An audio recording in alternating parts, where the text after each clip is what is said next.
Je vais vous raconter l'histoire d'un promoteur qui construit 3 villas les unes derrière les autres. Qu'on voit ici la première, la deuxième et la troisième au fond. Qui dépose un permis de construire comme habitation principale, de manière à éviter de créer un lotissement et de contourner pour contourner le PLU. Alors, sur les plans, ici, il y avait une place non couverte, qui a été couverte illégalement en 2016, sans autorisation. Une autorisation a été donnée en mars 2019 pour en faire un abri de voiture non fermé. C'est déjà un abri de voiture fermé. Donc une assignation lui a été donnée pour qu'il enlève sa porte, normalement tribunal de grande instance le 7 janvier. Ici, il y avait avant, la porte qui est là a été récupérée sur cet emplacement-là, qui était un garage, qui permettait d'accéder à son salon. Il a été remplacé par un spa jacuzzi, et en mars 2019, il a été autorisé de faire une remise. Bien sûr, tous ces travaux-là ont été faits en 2016 sans autorisation. Ici, au fond, c'est une place qui revenait à une des villas du fond. Il se l'est conservée lorsqu'il a vendu la villa du fond. Il a gardé trois emplacements, 1, 2, 3, et il en a neutralisé 2, parce qu'ici c'est un faux garage, c'est une remise. Non content de ça, là en général il garde son Audi noir. Non content de ça, pour s'octroyer un droit de stationner dans une impasse qui est commune, on voit au fond d'ailleurs un véhicule blanc qui est également la conséquence de sa fraude, puisque la villa du fond n'a pas de place extérieure. Donc les pauvres sont obligés de se garer dehors, dans l'impasse commune.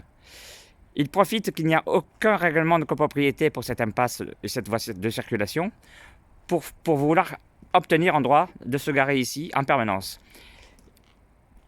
Il me harcèle depuis plus de 2 ans, parce qu'en fait, il se gare ici après avoir neutralisé 2 garages, et le fait qu'il se gare ici, alors là il est parti en vacances, mais il a fait exprès de remettre son véhicule ici. Alors j'ai mis les essuie-glaces là pour lui montrer qu'il commence à me fatiguer. Donc ici, au fond, on trouve la seule place qu'il a construite pour les 2 villas. Parce qu'en fait, le fait qu'il se soit gardé 3 stationnements sur les 6 prévus le met hors la loi par rapport au PLU.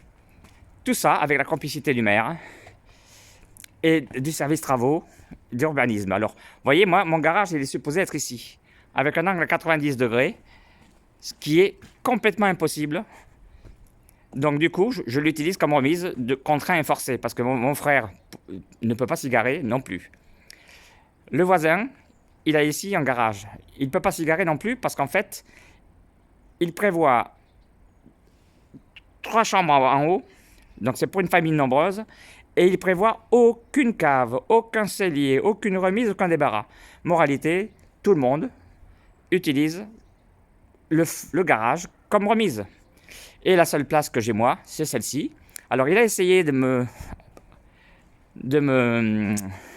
comment dire, il a essayé de me vendre, de me racheter cette place contre ce garage-là. Il voulait faire un échange, parce que le but pour lui était de pouvoir supprimer ce petit muret et de créer 2 places l'une derrière l'autre. Comme ça, il se serait mis conforme au PLU, même si c'était absolument pas pratique de mettre un véhicule derrière l'autre, mais au moins il aurait respecté le quota exigé. Alors, bien sûr, il a mis une porte basculante. Chaque fois que quelqu'un vient me voir avec une moto et que j'ouvre par là, boum, la moto elle tombe. Quand je suis ici avec un visiteur, si jamais j'ouvre le portail, on se ressort la porte sur la gueule. Donc c'est pas conforme. Alors, il faut être vraiment con au service travaux, au service technique, pour accepter un permis de construire avec une porte aussi dangereuse quand on rentre dans une habitation. Déjà, ils font pas leur boulot. Ensuite, c'est pas tout. Ce monsieur est un vrai sauvage parce que non seulement il se gare mal, mais il m'agresse à plusieurs reprises. J'ai eu droit à des coups de marteau sur mon véhicule, j'ai eu droit à des coups de barre de fer sur mon véhicule, j'ai eu droit à une agression dans l'allée, et pendant que monsieur me tenait, madame, sur ordre de son mari, a lancé le téléphone à cet endroit-là. Vous pouvez voir l'article agression du 1er avril sur mon site contact-vip.com. Et en plus, il s'est permis de mettre une caméra en toute illégalité ici, qui filme l'allée. J'ai beau demander à la sous-préfecture de faire enlever sa caméra, j'ai pas eu gain de cause à ce jour. Et voilà, donc tout ça, quand on a un maire qui ne fait pas respecter les règles de l'urbanisme, qui refuse, avec sa police municipale, de suivre une réponse du ministère de l'Intérieur disant qu'ils peuvent intervenir et verbaliser même dans une impasse ou une voie privée, eh bien le maire et le chef de la police ne répondent même pas à me recommander et refusent en fait d'appliquer cette réponse ministérielle.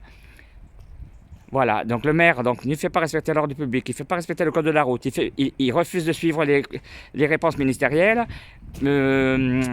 Également, il ne fait aucune action pour mettre fin aux troubles de jouissance et à l'ordre public. Donc il n'assure pas ma sécurité, il est totalement incompétent.